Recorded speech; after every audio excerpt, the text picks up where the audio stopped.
So as long as I've been a nutrition author for over a decade, there have been popular diets that have come and gone.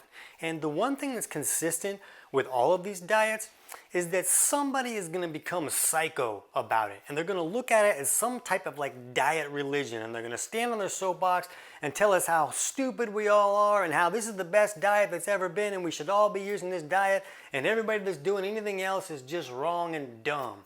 Well, the spoiler alert is that these people are idiots, and the reality is that there is no diet that is right for every person, and it's never going to happen because we all process foods differently. And the diet that helps one person create these life-changing improvements and fix these health issues that they've been dealing with for most of their life, that same diet is going to make somebody else much worse. So the sooner that we can learn how to look at the person instead of the diet that all the cool kids are using, then it's really going to speed up our ability to help people fix health issues through nutrition. So one of the biggest factors that becomes very important when we're trying to figure out which diet is right for us and our unique bio-individuality is digestive capacity. What do we have the ability to digest? So in this video, I'm going to help you understand how to figure out which diet may be best for you according to what you can digest. You don't want to miss this.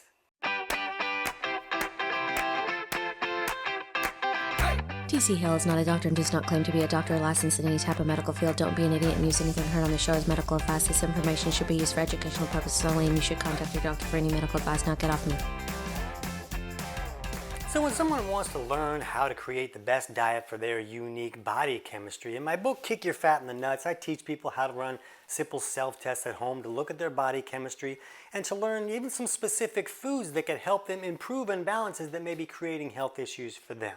And I'll put a link in the description below this video so you can get that whole book totally for free. But in this video here, we're just going to talk about the digestive capacity aspect of figuring out that diet that is right for each person. And one thing that's important to understand is that when we're babies, we're a lot cuter, but we don't just shoot out and start chewing on a chicken leg. You know, babies eat the mother's milk because that's what they can digest. That's the nutrients that they can assimilate. These nutrients come in a liquid form that are very easy for that baby to assimilate and utilize and grow that human body and develop all these functions in the body that need to happen. And that's why they drink that mother's milk. So you don't have a baby and start him on the carnivore diet on day 2. That baby would be very hip, but he's not going to do super great on thriving on nutrition because he can't digest that just quite yet. As the baby develops and the digestive process develops, we start to introduce more solid foods. And for a long time, we've just been maybe we blend that food up. So it's like sort of digested and easier to break down, but it's moving towards a more solid form. And we gradually start to make more and more solid foods for that baby until they're just eating food like a cool kid. Now, there is some evidence that maybe babies can consume more solid food earlier than we had thought in the past, but this is new science, and the point is that you're still not going to shoot out a baby and give them a chicken leg. The digestive process has to develop before they can consume any type of solid foods. So that's important. Another thing to understand is what a toxin is. And to the body, a toxin is anything that the body cannot utilize or remove. And we hear a lot today about, oh, you got to eat organic and you got to eat these grass-fed things and you got to have all this great high-quality food. And I say those things as well. I agree with all of that. The problem is, if a person can't digest those high-quality foods and break them down into the elemental nutrients that the body needs, like vitamins and minerals and amino acids and fats, if the body can't break those things down, then the body can't utilize those elemental nutrients. And now this food that you spent all this money on, the high-quality stuff is more expensive. When you're not digesting it, it just rots and ferments and creates these toxins in the body. And it isn't this great nourishing food that you thought you were getting because it's all just becoming this gook in the digestive process, creating all these toxins. You might as well have bought that taco out of the back of the truck that guy was selling. So when we're looking at these things that are helping us decide what is the right diet for us, we need to see, are we dealing with any type of digestive symptoms at all? Anything like burping or bloating or acid reflux or constipation or diarrhea or nausea or maybe just food kind of sits there like a rock in your stomach for 6 hours and you have like indigestion type things, or even skin or acne type problems. All of these are signs that the digestive process is not working correctly, which means that you're not really breaking down your food the way that you should be. So when we're looking at these independent things, let's look at fats a little bit. The liver makes this stuff called bile, and then it stores it in the gallbladder, and the gallbladder concentrates that bile to make it more effective. And then when food leaves the stomach, this bile is dropped down on there to help us emulsify or break down our dietary fats. That's very important if we want to access fat-soluble vitamins like A, E, D, and K. But it's very common today for someone to have their bile become too thick and sticky to flow correctly, and then it's not flowing down, and it doesn't help us break down those dietary fats. A lot of people have lost their gallbladder altogether. So bile might be coming down from the liver down this biliary pathway and kind of trickling down there all the time, but it's not enough of a bolus to really help us emulsify dietary fats as they leave the stomach, so it can create some digestive problems. If that's the case for you, we'll put a link in the description below for our video on 6 steps if you've lost your gallbladder. But what we find is that when someone's bile is not flowing correctly, they can't digest fats very well. And they're going to feel lousy when they eat them. It's going to make them nauseous. It's going to make them gain weight. Maybe it'll even create diarrhea or constipation type issues. And they're just going to feel kind of lousy. So they start to say, oh, well, I'm going to do this keto diet. All the cool kids are doing a keto diet. It's a high fat diet. And they start to consume all this fat that they can't process, and oh wow, now I got keto crotch and all these crazy rashes and I can't get out of bed and I'm so depressed. It's because they can't digest the type of food that they're consuming. When we're looking at proteins, it's very important to be able to break protein down in the stomach because that's how we turn it into amino acids. These amino acids are the building blocks for the whole body. That's how we rebuild and repair the body.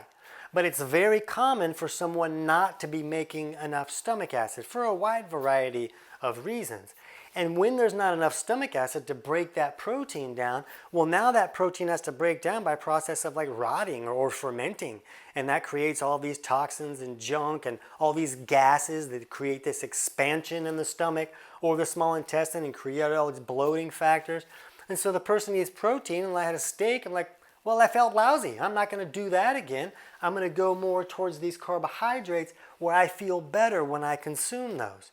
So somebody's going to go on a carnivore diet, but they don't have the ability to digest protein. Well, guess what? That's not going to go super great. They're not going to feel great. They're not going to function great. They're not going to lose all this weight that all their friends were telling them about. And they're going to be like, well, why doesn't carnivore work for me? I must just be broken. But the reality is that they're trying to push their body towards a diet that their body is not set up to thrive on. Another factor that can happen with this inability to break down protein is some type of overgrowth, either in the stomach or the small intestine. That can be bacteria, yeast, mold kind of situations. But when there's not enough stomach acid in the stomach, then the bad guys can come in. That stomach acid is not just there to help us break the proteins down, it's also the barrier to the whole digestive system. So when varmints come in on the food that we're eating, they're supposed to die in an acid bath. So when they don't, these bacteria come in and they set up camp and like, oh, this is great here. And then they put off even more gases and toxins. They move down here in the small intestine, and then we get that SIBO, or small intestinal bacterial overgrowth issue like so many people have now. And then that can make it even harder for us to digest those proteins, because a lot of these bacteria will put out an alkaline waste. They'll alkalize the stomach even more. Maybe somebody's making just a small amount of stomach acid, but it's getting neutralized by the waste from all this bacteria. So if someone has some type of overgrowth, it's going to be harder for them to digest protein. So they may actually gravitate more towards these carbohydrates and sugars. This also helps us understand why some people do so much better when they convert to a vegan or a vegetarian diet. If they don't have the stomach acid to break down those animal proteins, that animal protein is becoming a burden to the body. It's creating trouble. So when they remove that, they feel and function a whole lot better. Man, I should have been a vegan a whole lot longer ago. I always should have done this. But then later, over time, when the body's not getting the nutrients that it needs to get from these animal sources, other troubles come about. But you can see where the confusion comes about, where people think, oh, well, this vegan thing must be the best diet because all these people improve when they go there. So if someone has really low stomach acid, they may do better eating more vegetables temporarily and maybe a smaller amount of animal protein, and then they can increase that animal protein once they can break it down better.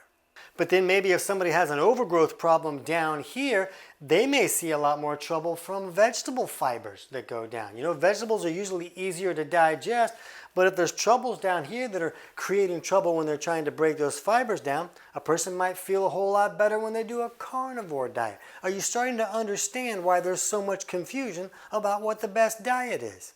And you know, when you're looking at nutrition information on the internet, it's become much more aware now, where people understand that eating too many carbs and sugars is going to create these problems with insulin resistance. It's a big factor when we're looking at all these cardiovascular disease issues and high blood pressures and type 2 diabetes.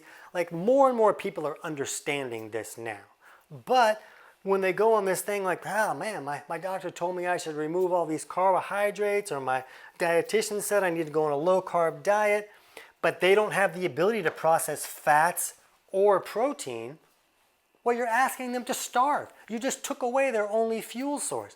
Carbohydrates and sugars and all this processed junk is really easy to break down. You don't have to have a really super effective digestive system to break down a toaster pastry. It's practically broken down in the package when you open it up. So these people gravitate towards these foods because they feel better when they eat them. They just want to be a human. I just want to be able to go to work and not scream at everybody at my job because my mental state is not so great because I'm not getting the nutrition to my brain. So they gravitate towards these foods that we know are really not healthy options, but they feel and function better when they do it. So when someone's going to want to reduce carbs or sugars, which can be really beneficial for a lot of health issues, reducing your carb and sugar intake can be a really huge step. But if you can't break down protein and you can't emulsify dietary fats, you're not going to be able to do it successfully. The cravings are going to be insane. You're going to feel lousy. You're not going to have any energy to function or perform. And then you're going to snap and, oh man, I just realized I ate a whole bag of donuts. I didn't even know I had a bag of donuts. How did that even happen? Well, it's because the body is saying, look, I need some fuel here. So when we're looking at adapting a diet for us that's going to work for us, my viewpoint is that you really want to fix any digestive malfunctions that are going on, because when you can fix that, well, now you can start to expand the diet to more things that allow you to feel better, but also to function better. So improving digestion is important, but that can sometimes take a little bit of time and a little bit of effort. So we can make adjustments to our diet to allow us to feel better while we're making those steps. So if we have a low stomach acid issue, we need to improve that and help the body make stomach acid like it should. If bile is not flowing correctly, we need to thin that bile out so that it can flow correctly. And if someone's lost their gallbladder, they could supplement with some ox bile to kind of replace that. We usually only do that with people who have lost their gallbladder. There's better ways to make the digestive function correctly if you still have your gallbladder. But another thing that's important is if there's an overgrowth here, it's important to reduce that and try and wipe that out a little bit so that as you help acidify the stomach, the waste from that bacteria is not neutralizing those acids. Another thing that's important when we're looking at dietary changes, if somebody's going to do like a keto situation, if they have some type of yeast, mold, fungal overgrowth issue, like maybe a candida issue or something, a lot of people will feel like, well, a lot of these varmints really thrive off of sugar and carbohydrates. It's almost like a fuel to them. So if you can reduce that, it's easier to wipe them out. And I absolutely agree with that.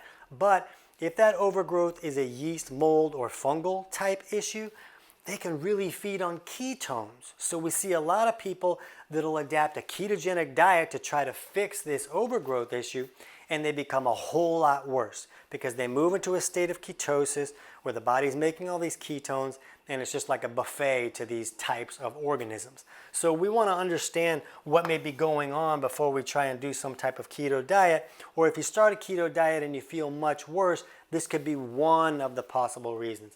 The more common reason is that somebody can't process fats correctly and they're eating a high-fat diet. But while we're trying to fix these digestive processes, if we don't have bile flowing correctly, a person is going to feel better if they use a lower fat diet. I don't like to see people remove all the fat from their diet because fat is one of the things that triggers the gallbladder to squirt this bile down. And it's kind of a problem where the gallbladder is not really being called on. And remember, its job is to concentrate that bile. So when it's not being called on, it'll continue to concentrate the bile in there. And it'll get thicker and turn into more of a sludge because it's not being called on to come down. So we want to eat some fats just to help call on this gallbladder more, because that's part of what needs to happen to kind of get things flowing a little bit better. But if a person's taking steps to thin out that bile, and I'll point you to where you can learn how to do that in a minute, but if they're taking steps to thin this out and then including some fats, that's usually a pretty good combination. And the better that they thin that bile out and help it flow naturally, the more dietary fats that they can consume and feel good while they do that. And as they can consume more dietary fats, well, now you've replaced your need for these carbohydrates so much. If your body can use these fats, you can start reducing some of these carbs and sugars, and your body's not going to scream for them so bad, and you're also going to be able to function as a human being a little bit. And when we're looking at the stomach acid and breaking down proteins correctly, while a person's trying to correct these problems, or maybe they're trying to reduce an overgrowth that's restricting the ability to break those down, if you can gravitate more towards white meat protein, like white meat chicken or white meat fish, those types of things are easier to break down than dark meat protein, like a steak or even, a dark meat chicken type of situation. Another thing is eggs. If you're okay eating eggs, eggs are very easy to break down. It's probably one of the more easier proteins to really break down, even easier than a white meat chicken type thing. So maybe a person gravitates more towards white meat or eggs if they're doing okay with those types of foods. Eggs have the ability to be problematic for some people that have digestive issues where they can't break down their food correctly. They may have created a sensitivity to eggs, but if you do okay on eggs, then eggs are a great choice while you're improving your ability to break down these other proteins. So even though I view the ideal situation is for someone to have their digestion working correctly so that they can include a wider variety of foods successfully, and for them to consume a diet that is lower in carbohydrates, there are situations where a keto or a carnivore diet I feel is the most appropriate thing for a person. But it's really not right for everybody. There are imbalances that can happen in the body where a carnivore diet, even if they can digest it, that carnivore diet or the keto diet has the ability to magnify these imbalances that I talk about in my book and create a lot of trouble. So they're not always right for everybody. But if we're speaking generally for just a minute, the ideal situation is get to the point where you qualify to reduce the number of carbohydrates that you're consuming. When you're not spiking insulin all day long, it allows your body to access stored fat for fuel. So now if you're consuming more fats, and then when you don't have a fuel source, your body can access stored fat, well, it's going to allow a person to stay on a more even keel all day, and they're going to feel and function a whole lot better. So I like people to get to where they can do, a good amount of protein, some good fats, and maybe they're consuming some carbohydrates, but not so much that they're spiking and crashing blood sugar and insulin all day long. Now, some people are going to need more carbs. They're going to need more carbs just so that they can function because they can't digest these other things yet. So if that's you, just put a little more carbs into your diet as long as you need them. The better you digest your food and the better you improve your digestion, the more you'll be able to reduce that and you won't need those carbs as much. And as a person ages, not due to the age, but because of things that can happen in life, it's very common to see that digestive process diminish and their digestive capacity to diminish. And that's why so many companies now are marketing this baby food to seniors. There's always like these, you seniors, you have some baby food. And I've had clients where I actually had them eat some baby food, find a good organic baby food so that you can access the nutrients in that food a lot easier while we're working to improve your digestion. So I hope that helps you understand why maybe a diet didn't work for you, even though it worked really great for your friend, and steps you can take to get to where maybe you could qualify to use that diet, or you could just find the right diet that's really going to work best for you. But if there's digestive malfunctions, fixing those becomes the biggest priority. Remember, this is going to take some effort. You're not going to watch a 60-second video that tells you some supplement to take that's going to fix all of your digestive woes. You need to understand what's going wrong and the steps that are going to be appropriate for you. So if you want to dig into that a little bit right now, you can jump over and watch our very detailed video on digestive reset that'll walk you through figuring out which aspects of digestion may not be working right for you and steps you can take to improve them. I can't wait to hear about your results.